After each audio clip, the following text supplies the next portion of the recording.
Hi guys, episode ஸ்டார்டிங்லேயே பார்த்தீங்கன்னா நம்ம ஹீரோயின் இருக்கால, அவள் ஹீரோ பிடிச்சி கிஸ் பண்ணிக்கிட்டு இருக்கா. ரெண்டு பேரும் மலையில் கொடையை வச்சுட்டு கிஸ் பண்ணிக்கிட்டு இருக்கா. கொஞ்ச நேரத்துக்கு அப்புறம் தான் அவளுக்கு சுயநிலைவே வருது.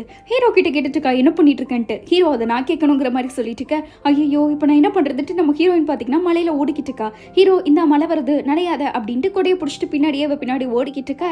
ஹீரோயின் ஓடின ஓட்டத்தில் வீட்டுக்குள்ளேயே போயிட்டா. ஹீரோ பார்த்தீங்கன்னா ஷாக்ல வெளியே உட்காந்துட்டு இருக்க. ஹீரோயின் வெளியே வரும்போதே எதுவுமே நடக்காத மாதிரி சீக்கிரம் வண்டியா நீ அப்படின்ட்டு கேஷுவலாக கேட்டுட்டு இருக்கா. எப்படி நீ எதுவுமே நடக்காத மாதிரி கேட்டுட்டு இருக்கேன்னு கேட்குற. ஆமாம், இனி அப்படி தான் இருக்கணும், ஓகேவா? நான் இந்த ரைட் பண்ண ஸ்டோரி அதுலேயும் ஏதோ கன்ஃபியூஸ் ஆகி அப்படி பண்ணிட்டேன். நான் ஒரு வேளை எனக்கு ஃபீலிங்ஸ் வந்துருச்சா இல்லையா நான் செக் பண்ண அப்படி பண்ணேன். நல்ல வேலை, இதெல்லாம் நீ சீரியஸாக எடுத்துகிட்டு இருக்காத, அப்படியே ஃப்ரீயாக அப்படின்ட்டு ரொம்ப கேஷுவலாக சொல்லிட்டு இருக்கா. ஹீரோ பார்த்தீங்கன்னா அப்படின்னா அது நீ ரைட் பண்ணுறதுக்காக தான் அப்படி பண்ணிட்டு இருக்க. ஆமாம், அப்புறம் ரியலாவா கிஸ் பண்ணுவாங்கங்கிற மாதிரி அவ கேட்டுக்கிட்டு இருக்கா. இங்கே ஹீரோக்கு பார்த்தீங்கன்னா நல்லா மடக்கிடுறாரு. இதோ நான் மேலே நான் தான் சொல்லிட்டேன்ல, ஃபீலிங்ஸ் இருக்கா இல்லையான்னு செக் பண்ணுறதுக்கு தான் அப்படி பண்ணிட்டு, அதனால இப்போ பெருசாக்காம அப்படியே விட்டுரு, அவ்வளோதான். இப்போ நம்ம ரெண்டு பேரும் ஒன்றாவே இருக்கோம்ல, மேபி அதனால கூட எனக்கு தோணிருக்கலான் இருக்க. எனக்கு உன்னோட சாரி எல்லாம் வேணாம். நீ இனிமேல் உன் ஃபீலிங்ஸ் கூட விளையாடுறதுக்கு என் கூட விளையாடிட்டு இருக்காத, புரியுதா? நீ செக் பண்ணுறதுக்கெல்லாம் நாள் ஆக முடியாது. நம்ம ஒன்றும் சின்ன குழந்தைகள, புரியுதா? அப்படின்ட்டு ஹீரோ பார்த்தீங்கன்னா மூஞ்சி அடிச்ச மாதிரி சொல்லிட்டு போகிறாங்க. அங்கே ரூம்குள்ளே போனோன்னே ஹீரோக்கு மனசே ஆறல. ஏன்னா அவர் மண்டக்குள்ளே ஃபுல்லாக நம்ம ஹீரோயின் சொன்னால டெஸ்ட் பண்ண அப்படின்ட்டு. என்ன டெஸ்ட் பண்ணுவா, நான் என்ன சீரியஸ்லியாக இருக்கேன் அப்படின்ட்டு ஹீரோயின் சொன்னதே அவர் கூட மண்டைகளை ஓடிட்டு இருக்கு. அது எப்படி அவர் சிம்பிளாக சொல்லிட்டு போகலாம், என்னை பார்த்தா அவளுக்கு எப்படி இருக்கு அப்படின்ட்டு. முதல்ல நீ வீட்டுக்கு கிளம்பிட்டு ஹீரோ சொல்லிடுறாங்க. ஹீரோயினுக்கு நான் வந்துச்சு பாருங்க கோபம். என்னையா நீ அப்படி வீட்டுக்கு போக சொன்ன, நான் கிளம்புறேன், ஓகேவா? நீ சொன்னங்காட்டிலாம் நான் போகல, நானாக தான் போகிறேன் அப்படின்ட்டு ஹீரோயின் ரோஷப்பட்டு வீட்டில் எல்லாத்தையுமே பேக் பண்ண ஸ்டார்ட் பண்ணிட்டா. இனிமேல் நான் வந்துட்டு நான் கேளு, நான் என் வீட்டுக்கே கிளம்புறேன், புரியுதா? அப்படின்ட்டு ஹீரோயின் பாட்டுக்கு கோச்சுக்கு ஓடிட்டு இருக்க. அங்கே நம்ம ஹீரோ பார்த்தீங்கன்னா போயிட்டாலா இல்லையான்ட்டு வெளியே வந்து டெஸ்ட் பண்ணி பார்த்துக்கிட்டு இருக்காங்க. ரூம் எல்லாம் சைலண்ட் ஆனதுக்கப்புறம் தான் ஹீரோ வெளியே வந்து பார்க்குறாரு. வந்த உடனே நம்ம ஹீரோயின் தனியாக போகிறாள்ல, அதனால அவள் தம்பிக்கு கால் பண்ணி விட்டுறாங்க. அவள் தம்பியும் வந்துடுறா. வந்த உடனே என்ன நீ தனியாக வந்துட்ட போல, ஹீரோ இந்த மாதிரி கால் பண்ணி சொன்னார், என்ன பிரச்சனை, ஏன் இப்போ தனியாக வந்துட்டு இருக்க அப்படிங்கிற மாதிரி கேட்டுட்டு இருக்க. ஹீரோயின் பார்த்தீங்கன்னா அதெல்லாம் ஒன்றுமே இல்லை, என்ன பிரச்சனைக்கு இது பண்ணிட்டு வந்துட்டியா என்ன அப்படிங்கிற மாதிரி தம்பி கேட்டுட்டு இருக்கான். அதெல்லாம் இல்லை, ஃபர்ஸ்ட் அம்மா எங்கேன்னு சொல்லிட்டு இருக்க. அம்மா அங்கே சமைச்சல் இருக்காங்க, ஹோட்டலில் தான் இருக்காங்கன்னு இருக்கா. நீ வீட்டுக்கு போகணும், அப்புறம் வரேன் அப்படின்ட்டு ஹீரோயின் அவள் தம்பிக்கிட்டே அதிகாரம் பண்ணுற மாதிரி தான் பேசிகிட்டு இருக்கா. அவங்க அம்மா கடைக்கு முன்னாடி நின்றுட்டு இருக்கா. அம்மாட்ட சொல்லலாமா வேண்டாமான்ட்டு. இங்கே அவங்க அம்மா பார்த்தீங்கன்னா கொஞ்ச நாளுக்கு முன்னாடி நடந்ததில் நினச்சி பார்க்குறாங்க. ஹீரோயின் என்னதான் ஆங்கராக வேலை செஞ்சுட்டு இருப்பாள். அப்போ எல்லாரும் கைத்தட்டி ஹீரோயின் பண்ணுறதை சிரிச்சிட்டு இருந்தாலும் அவங்க அம்மாவுக்கு நம்ம ஹீரோயின் எவ்வளோ கஷ்டப்பட்டான்னு தெரிஞ்சிருக்கும்ல. அவ்வளோ கஷ்டப்பட்ட வேலை நம்ம பொண்ணுன்ட்டு உட்காந்து ஃபீல் தான் பண்ணிட்டு இருந்திருப்பாங்க ஹீரோயினை நினச்சி. ஹீரோயின் வந்தோடனே அம்மா பசிக்குது அப்படின்ட்டு முதல் வார்த்தை சொன்ன உடனே அவங்க அம்மா பார்த்தீங்கன்னா சூப்பராக அந்த நூடுல்ஸ் மாதிரி ஒரு சூப்பாட்டை ரெடி பண்ணி கொடுக்குறாங்க. கொடுத்த உடனே நீ இந்த மாதிரி ரொம்ப கஷ்டப்படுறதுக்கெல்லாம் உன்னை ஃபோர்ஸ் பண்ணிக்காத, இவ்வளோ நாள் நீ பட்ட கஷ்டமே போதும், இனிமேல் உனக்கு என்ன பிடிச்சிருக்கோ நீ அதை பண்ணு, இன்னைக்கு நாளைக்குன்ட்டு எதுவுமே யோசிக்காதுன்ட்டு அவள் கொடுத்துருப்பாள் அந்த பேங்க் புக்கு, அதை அப்படியே ரிட்டர்ன் கொடுத்துட்றாங்க. நாளைக்கு இன்னைக்குன்ட்டு நீ இது வரைக்கும் யோசிச்சு வாழ்ந்ததெல்லாம் போதும், என்னை பற்றி யோசிக்காத, உன் தம்பியை பற்றி யோசிக்காத, உனக்கு என்ன தோணுதோ அதை மட்டும் பண்ணு, உனக்கு பிடிச்ச வாழ்க்கையை நீ வாழுன்ட்டு அவங்க அம்மா கண்ணெல்லாம் கலங்கிட்டு இருக்காங்க. டைரக்டரோட வேலையை உட்காந்து வாங்குறது தானே, அவங்க எதுக்கும் கஷ்டப்பட்டாலேயே வேணாம் தானே, அப்படின்னா நீ உட்காந்து எல்லா வேலையும் பாரு, இது வரைக்கும் நீ கஷ்டப்பட்டதெல்லாம் போதும் அப்படின்ட்டு அவங்க அம்மாவும் பச்சை கொடி கட்டிடுறாங்க.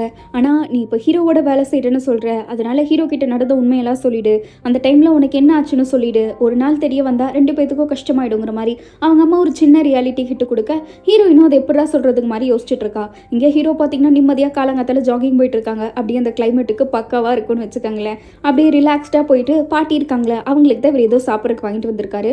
வந்து பார்த்தா பாட்டி இருக்கானோ, பார்த்தா அவங்க மயக்கம் போட்டு விழுந்திருக்காங்க. ஹீரோனா பதறி அடிச்சுட்டு போயிட்டாரு. உடனே கொண்டு போய் ஹாஸ்பிட்டலில் சேர்த்திடுறாங்க. அவங்களுக்கு ரொம்ப டயர்ட் இல்லாமல் ஒர்க் பண்ணிட்டு இருக்காங்க, அதனால தான் கொஞ்சம் ரெஸ்ட் எடுத்தால் அவங்களுக்கு ஓகேவாயிடும் அப்படின்ட்டு இருக்க. ஹீரோவும் பார்த்தீங்கன்னா ஓகே டாக்டர் தேங்க்ஸ்ன்னு சொல்கிறாங்க. அதுக்கப்புறம் தான் தெரியுது அந்த டாக்டர் ஏதோ தெரிஞ்ச புள்ள போல, அதாவது ஹீரோ கூட படித்த புள்ள போல. என்ன இன்னமா தெரியல, நான் தான் ஹீ அப்படின்ட்டு அந்த பொண்ணு சொல்லுது. ஆக்சுவலாக அந்த பொண்ணை வச்சு நம்ம ஹீரோயின் எல்லாம் சேர்ந்து ஃபிலிம் எடுத்திருப்பாங்க. என்ன ஜாலியாக வளர்ந்துட்ட போல, டிவியில் பார்த்ததை விட இப்போ நல்லா இருக்கேன் அப்படின்ட்டு அந்த பொண்ணு ஜாலியாக பேசிகிட்டு இருக்குது. இப்போ நான் டாக்டர் ஐட்டம் பார்த்தியா அப்படின்ட்டு எல்லாம் பேசிகிட்டு இருக்கும்போது சரி உன் ஃபேமிலியில எல்லாம் எப்படி இருக்காங்கங்கிற மாதிரி பேசிகிட்டு இருக்காங்க.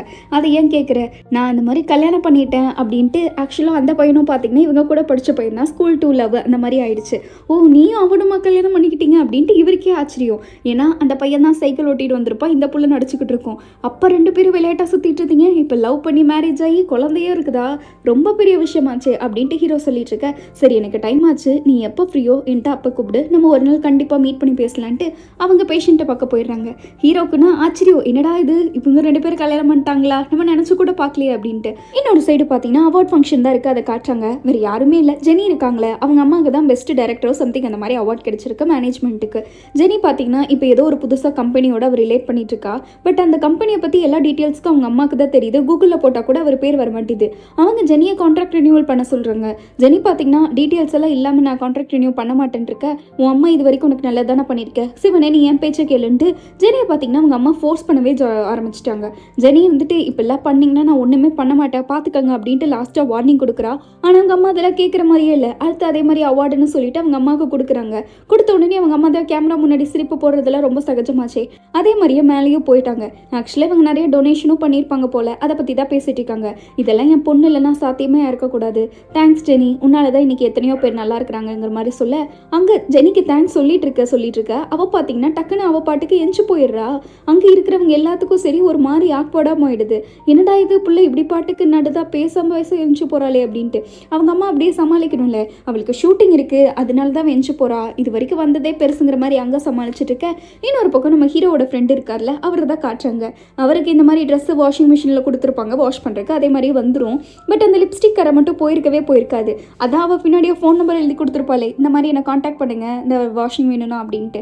அதே மாதிரி அவளும் காண்டாக்ட் பண்ணலான்னு ட்ரை பண்ணிட்டு இருக்க. அவள் இங்கே வந்திருக்கான்னு பார்த்தீங்கன்னா அவளோட எக்ஸ் இருக்கான்ல, அவன் கூட பேசுறதுக்கு வந்திருக்கான். இந்த அவனை பையனும் சரி இவளும் சரி ஒரு 3 மாதம் டேட் பண்ணியிருப்பாங்க போல. அதுக்கப்புறம் 2 பேரும் பிரேக்கப் பண்ணிட்டாங்க. அவள் 3 ஆனாயிட்டா. ஆனால் அந்த பையன் தான் இவளையே நினச்சிட்டு இருக்கான் போல. இன்னமும் எப்பயோ நடந்தது இப்போ வரைக்கும் நினச்சிட்டு இருக்க. நீயும் மூவ் ஆன் ஆயிடு, நம்ம தான் மியூச்சுவலாக பிரிஞ்சோல, சரி பேசாம என்னோட ஷோக்கு மட்டும் வந்து ஒரு ஷோ பண்ணி கொடு அப்படின்ட்டு. அது ஏதோ இந்த லவ்வர்ஸ் டேட்டிங் ஆப் போல, அதில் வந்து ஒரே ஒரு ஷோ மட்டும் பண்ணி கொடுன்ட்டு அவள் எக்ஸை போட்டு கதறிக்கிட்டு இருக்கா. அவன் முடியவே முடியாதுங்கிற மாதிரி மூஞ்சி எழுத்துட்டு உட்காந்துட்டு இருக்கா. அப்போதான் இவளுக்கு ஒரு கால் வருது.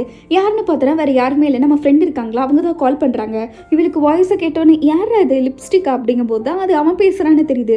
சார் நீங்களா அப்படின்ட்டு டக்குன்னு யார் அது அப்படின்ட்டு அவன் எக்ஸை கேட்டுக்கிட்டு இருக்க. முதல்ல நீங்கள் இருந்து கிளம்பு அப்படின்ட்டு இவ பார்த்தீங்கன்னா எக்ஸை தொத்தி விட்டுறா. எக்ஸை இதுக்கு மேலே என் மூஞ்சிலே முழிக்காதுன்ட்டு அவன் கடுப்பில் போயிட்டு இருக்க. அவரும் பார்த்தீங்கன்னா இந்த மாதிரி நான் பேசுகிறேன் அப்படின்ட்டு 2 பேரும் நல்லா பேசிட்டு இருக்காங்க. நெக்ஸ்ட் டைம் அதே டேட்டில் இவரும் உட்காந்துக்கிட்டு இருக்காங்க. என்னடா இது அதுக்குள்ளே சட்டு டேட்டிங் போகிறாங்க நம்மளாம் பார்த்துக்கிட்டு இருக்க. அவங்க 2 பேரும் பேச ஸ்டார்ட் பண்ணுறாங்க. இந்த மாதிரி உங்களுக்கு என்ன பிடிக்கும் அப்படின்ட்டு. இருக்கிறதுலே ட்ரிங்க்ஸ்னால் எல்லா வகையான ட்ரிங்க்ஸையும் ஆர்டர் பண்ணுறாங்கன்னு வச்சுக்கோங்களேன். வகையாக ஆர்டர் பண்ணி அவங்க பேசுறது டாப் டு பாட்டம் அவங்க லைஃப் ஹிஸ்ட்ரியவே பேசி முடிச்சிடுறாங்க. அவள் அப்படியே இந்த மாதிரி நான் ஒரு ஷோ பண்ண போகிறேன் அப்படின்ட்டு இந்த மாதிரி நடக்க போகிறதெல்லாம் சொல்லிட்டு இருக்க. அப்போ அந்த ஷோவில் பார்ட்டிசிபேட் பண்ணால் அவங்கள டெய்லி பார்க்க முடியும் அதுதானே அப்படின்ட்டு அவங்க சொல்கிறாங்க. நான் பண்ணலாமான்னு கேட்க கண்டிப்பாக நீங்கள் ஏன் பண்ணாமல் இருக்கக்கூடாதுன்ட்டு 2 பேரும் கலாய்ச்சிட்டு இருக்காங்க. அப்படியே இந்த பேச்சு கொஞ்சம் கொஞ்சமாக அப்படியே காதலாக மாறுது. 2 பேரும் அப்படியே ஒரு பார்வை விட்டுட்டே இருக்க. கடைசியில் பார்த்தீங்கன்னா வேலையை ஆரம்பிச்சிடுறாங்க. அப்படியே இங்கே ஒரு ரொமான்டிக் ஷோ போயிட்டு இருக்கு.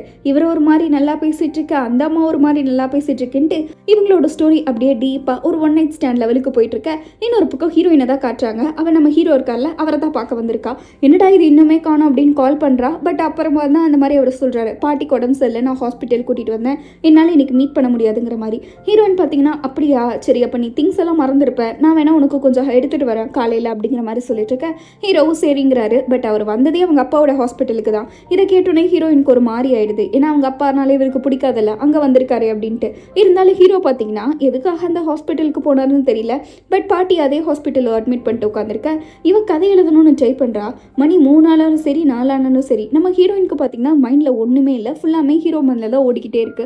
சரி காலையில் நான் வந்துடுறேன், என்னால் கான்சன்ட்ரேட்டே பண்ண முடியலன்ட்டு ஹீரோயின் பார்த்தீங்கன்னா என்னென்ன திங்ஸ் எல்லாம் வேணும்னு சொல்லி நான் வாங்கிட்டு வரேன்ட்டு பாட்டிக்கு என்னென்ன தேவையோ அதெல்லாமே வாங்கிட்டு போகிறாங்க. அங்கே ஹாஸ்பிட்டலில் ஃபுல்லாக காய்ச்சி மூச்சுன்னு கத்திக்கிட்டு இருக்காங்க. ஹீரோட அப்பா பார்த்தீங்கன்னா என்ன ஹாஸ்பிட்டலில் சவுண்டுங்கிற மாதிரி கேட்டுட்டு இருக்க. அப்போ தான் இவங்கெல்லாம் வாயை திறக்கிறாங்க. அதான் உங்கள் பையன் பெரிய அந்த ஃபிலிம் டேரக்டர்ன்ட்டு இப்போ தான் எல்லாத்துக்கும் தெரிய வந்திருக்கு, அதை நினச்சி தான் எல்லாம் பெருமையாக பேசிகிட்டு இருக்காங்கும் போது அதை எப்படி இவங்களுக்கு தெரிய வந்துச்சுங்கிற மாதிரி அவங்க அப்பா கேட்குறாங்க. நேற்று தான் உங்கள் பையன் ஹாஸ்பிட்டலுக்கு வந்திருந்தாரே, அதுதான் என்னோட பையன் மட்டும் ஃபிலிம் டேரக்டர் இருந்தால் நான் சரியாக பெருமைப்பட்டிருப்பேங்கிற மாதிரி கூட இருக்கிறவங்கள பெருமையாக பேசிகிட்டு இருக்க. அவன் வேலையை பார்க்குறான், இதில் பெருமைப்படுறதுக்கு என்ன இருக்குது, அதெல்லாம் தேவையில்லாத விஷயம், அவனுக்கு பெருமையும் பிடிக்காது. 2வது விஷயம் அதான் நான் யார்கிட்டையும் சொல்ல மாட்டேங்கிற மாதிரி அவங்க அப்பா. பையன் அவ்வளோ பெரிய இதில் இருக்கான், பட் இருந்தாலும் கொஞ்சம் கூட பெருமையே இல்லாமல் இருக்க. அந்த பாட்டியை தான் பார்க்க போகிறாங்க. பாட்டி அவங்க அப்பாவுக்கும் ரொம்ப க்ளோஸ் போல். இவங்களுக்குள்ள என்ன ரிலேஷன் நமக்கு காட்டலை. அங்கே போன உடனே சரி என்னம்மா எப்படி இருக்கீங்க, நீங்கள் என் பையன் உங்களுக்கு ஹெல்ப் பண்ணான்னு கேள்விப்பட்டேன்ட்டு இவர் பேசிட்டு இருக்க. ஆமாம் நான் ரொம்ப கடமைப்பட்டிருக்கேங்கிற மாதிரி பாட்டி சொல்லிட்டு இருக்காங்க. எதுக்கும் கவலைப்படாதீங்க, ஹாஸ்பிட்டலில் நாங்கள் பார்த்துக்குறோம் ஓகேவா, நீங்கள் நல்லா ரெஸ்ட் எடுங்கிற மாதிரி அவங்க அப்பா பாட்டிக்கிட்ட நல்லபடியாக பேசிட்டு இருந்தாலும் திரும்பும்போது அந்த மூஞ்சியை சைக்கோத்தனமாக வச்சுட்டு போயிட்டு இருக்க. இங்கே ஹீரோ பார்த்தீங்கன்னா பாட்டியை பார்க்குறக்கு லிஃப்ட்டில் வந்துட்டு இருக்காங்க. லிஃப்ட்டை ஓப்பன் பண்ணால் அவங்க அப்பா வந்து நிற்கிறான். ஹீரோக்குன்னா இல்லை அவங்க அப்பா பார்த்தோன்னே அப்படியே பயந்துட்டு பின்னாடியே போயிட்டுருக்க. அவங்க அப்பா பார்த்தீங்கன்னா லிஃப்ட்டை க்ளோஸ் பண்ணோன்னே சாவி எடுக்கிறாங்க. ஆக்சுவலாக இவனுக்கு தெரியும் போல் ஹீரோக்கு என்னென்னலாம் பண்ணால் ஒரு ட்ராப்பா மாதிரி இருக்குன்ட்டு. அதே மாதிரி ஏதோ பாக்ஸ் இருக்குது, அந்த பாக்ஸை ஓப்பன் பண்ணி அவன் லைட் ஆஃப் பண்ணி விட்டுறான். இந்த லைட் ஆஃப் பண்ணோன்னே ஹீரோவால் கொஞ்சம் கூட சர்வைவே ஆக முடியல. அவர்கிட்ட கொஞ்சம் கொஞ்சம் ஃப்ளாஷஸ்லாம் வந்துட்டு போயிட்டுருக்கு. சின்ன வயசுலலாம் நம்ம ஹீரோ என்ன தப்பு பண்ணாலும் சரி அவங்க அப்பா இதே மாதிரி தான் இருட்டு ரூமில் அடைச்சி வச்சுருப்பாங்க போல். அதுலேருந்து நம்ம ஹீரோ என்னை மன்னிச்சிடுங்க மன்னிச்சிடுங்கன்னு கதர்னது, அப்படியே அந்த பூட்டெல்லாம் உடச்சதுன்ட்டு எல்லா ஃப்ளாஷஸும் நம்ம ஹீரோக்கு வந்து போயிட்டுருக்க. அவங்க அப்பா இதெல்லாம் தெரிஞ்சே வேணும்னே அதே மாதிரியே பண்ணிட்டுருக்கான். இந்த டைம் ஹீரோ பார்த்தீங்கன்னா அவரால் எவ்வளோ தம் கட்ட முடியுமோ அவ்வளோ தம் கட்டுறாரு. நீ தான் உன்னோட ஃபேமிலியெல்லாம் அத்து விட்டு போகணும்னு நினச்சிட்டல, அப்புறம் எதுக்கு நீ திரும்ப வந்த, நீ அப்படியே போயிருக்கணும், இங்கே நீ வந்திருக்கவே கூடாது அப்படிங்கிற மாதிரி அவங்க அப்பா கேட்டுக்கிட்டு இருக்க. ஹீரோ இதுக்கு மேலே நான் ஓடியெல்லாம் ஒழிய முடியாது, எனக்கு இதுக்கு மேலே ஓடணும்னு அவசியமே இல்லைங்கிற மாதிரி பேசிகிட்டு இருக்காங்க. இங்கே ஹீரோயின் பார்த்தீங்கன்னா லிஃப்ட்டில் வந்து நின்றுட்டுருக்கா. லிஃப்ட் ரொம்ப நேரமாக ஓடிட்டே இருக்கு. என்னடா அது பேசாமல் நடந்தே போயிடலாம்னு ஸ்டெப்ஸில் போடுறா. அப்போ தான் லிஃப்ட் வருது. பார்த்தா ஹீரோவோட அப்பா இவளுக்கு தூக்கி வாரி போட்டுருச்சு. ஐயோ இந்த மனசு இருக்கானேன்ட்டு. அங்கே நம்ம ஹீரோ வேற இருக்காங்க. போன உடனே இவன் முதல்ல நம்ம ஹீரோவை தான் எழுப்பி விடுறா. அவர் ஆளே ரொம்ப ஒரு மாதிரி இருக்காங்க. ஓகே எல்லாமே ஓகே தான் அப்படின்ட்டு ஹீரோயின் தான் ஹக் பண்ணி கொஞ்சம் ஆறுதல் சொல்லிட்டு இருக்கா. அவர் அப்படியே வீட்டுக்கு நம்ம ஹீரோயின் தான் பத்திரமா கூட்டிகிட்டு வந்து விட்டுறா. ஆனால் ஹீரோ பார்த்தீங்கன்னா ஆளே நல்லா சைலண்ட் ஆகிட்டாரு, எதுவுமே பேச மாட்டேங்கிறாரு. ஹீரோயினுக்கே ஒரு மாதிரி தான் இருக்குது, சங்கட்டமாக இருக்குது. ஹீரோ கிட்ட இதை பற்றி எதுவும் கேட்க வேண்டாங்கிற மாதிரி அவள் மனசில் நினச்சிக்கிறா. ஏன்னா அந்த ரீசன் அவளுக்கே தெரியல. ஹீரோ கிட்ட போய் உங்ககிட்ட ஒன்று பேசணும் அப்படின்ட்டு இவன் நின்றுக்கிட்டு இருக்க.